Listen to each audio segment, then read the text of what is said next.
Well, in the last 2 months, a child has died and another was hurt in car crashes in our area. 3-year-old Harlan Grace Tumlin died along with her father as the two were in Sean's car driving to buy candy after they'd spent the night decorating pumpkins before Halloween. Investigators say this 3-year-old was not wearing a seatbelt. And then a week ago on Sunday in Nassau County, a 2-year-old girl was hurt when troopers say she was in the car. It hit another SUV, then turned in front of her family's SUV. That 2-year-old was not belted either. So Jen is outside to explain more on car seats, who should be in them, at what age. I know it's your passion, making sure that we do use our platform to keep kids safe. Yeah, and the reality is, Mel, a lot of times parents make mistakes and they don't even realize it. And we have to point out that in the state of Florida, car accidents are a leading cause of death or injury.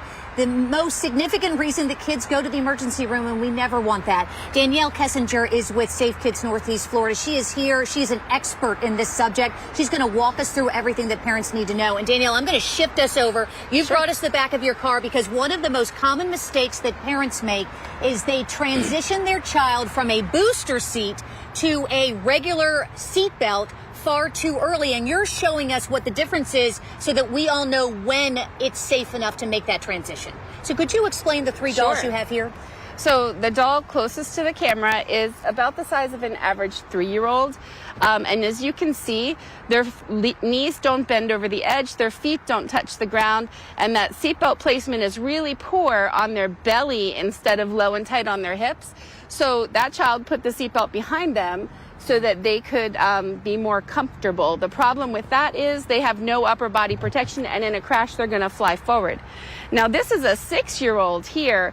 Like an average, the blonde is an average 6-year-old. And this doll is not ready either. Although her knees are bending over the edge and her feet are touching the floor, I have a whole big gap behind her here. Not sure if you can see that. And when she scooted forward so she could get her knees over the edge, the seatbelt went up on her belly where she doesn't have any strong bones. And so there's nothing to protect all of those internal organs.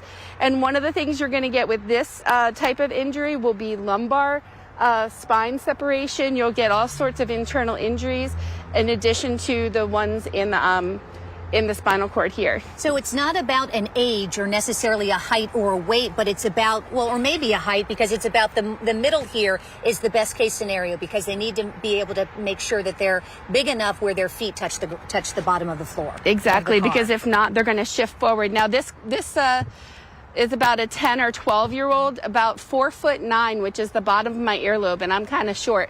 So 4'9" is a lot higher than you think. The seatbelt is fitting low and tight on the hips, which is the strongest bones in the body there.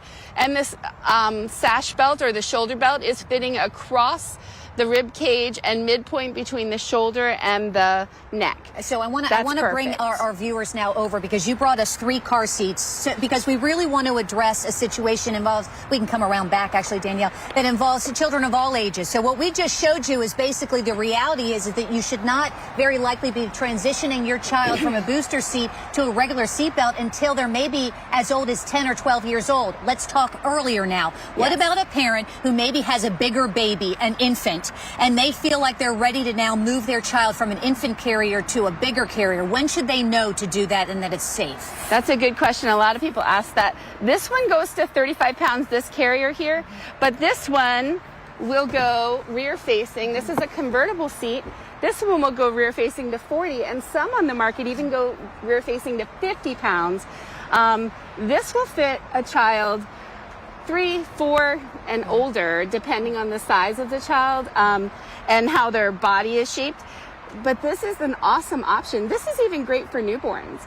This starts at 5 pounds. So when money is tight and you have to make some choices, you can make a choice right here to get a convertible seat. And then this converts to forward facing, as we saw in the beginning, and works very similarly to this one. I'm just going to lean this here.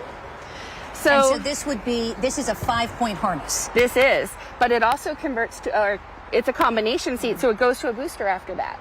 Oh, great. So they can take the harness out when the child outgrows the harness, which is a nice high height. This goes to 65 pounds on the harness. An average child, that's going to be about 6 years old. Once the child is mature enough, though, to be able to sit properly and they meet at least the minimum, hopefully exceed the minimum height and weight in a booster seat, because all car seats have labels. So you need to read those labels. I know a lot of times we don't read the labels, but that's why it's so important to make sure that they're in the right seat. Exactly. I want to ask you very quickly, Yes, too, ma'am. because car seats are expensive, and we just went through a child's age, and conceivably you're talking about 3 or 4 car seats. Are there any organizations locally that offer free or even reduced car seats? Yes, there's no one that does free, but we have programs in Jacksonville funded by the state, and they offer discounted car seats. That's actually at our office. And it's really great. It's so much more convenient for parents right now. With COVID, it's allowed us to move more into the virtual area. So they do a virtual class from the comfort of their home, on their lunch break, or whatever. And once they do that virtual class, they can then purchase the car seat and just pick it up at our location. It's $25. And what number do they call? 904-202-4302. Which is also the number that you can call, because these wonderful ladies at Safe Kids Northeast Florida and Wilson Children's Hospital will inspect your car seat for you, because many car seats are not installed correctly, and they will do it for free. You just need to call that number. Look for all of this information on news4jax.com later this morning. Danielle, as always, thank you so much. Really appreciate your help